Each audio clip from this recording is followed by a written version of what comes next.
Nikki, can you explain the difference between an acquisition and a merger? Because it's a little bit murky for me. Okay, so let's start with a merger. Essentially, what's happening there is you've got two companies that are coming together. Usually they're coming together because one plus one in this instance equals more than two, hopefully. So it makes sense for those businesses to combine. So what should happen in a successful merger is that the new management team will comprise of a mixture of managers from those previous firm, and all of the different departments will seamlessly all combine together. In reality, that takes time. It needs to, the cultures of the two businesses that are coming together need to be carefully understood so that the right things can happen.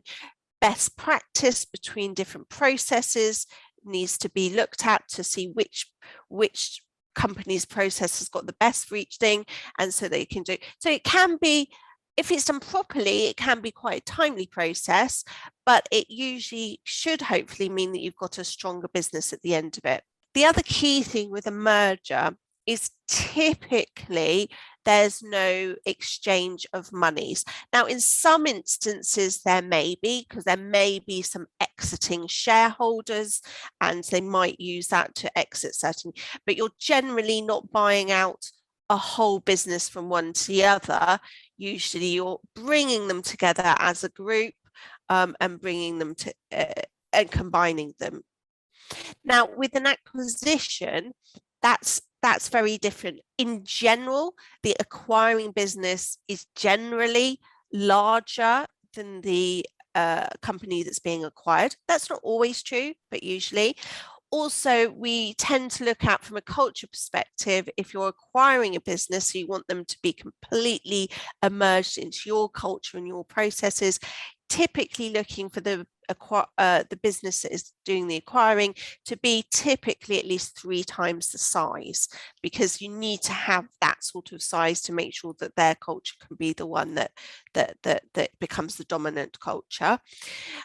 Also, the acquiring, there's usually money involved. So usually the shareholders will be either their shares will be bought, whether they'll be bought 100% at the beginning or some sort of earn out, or they may have a swap of their shares in their old business and they may be given shares in the new business.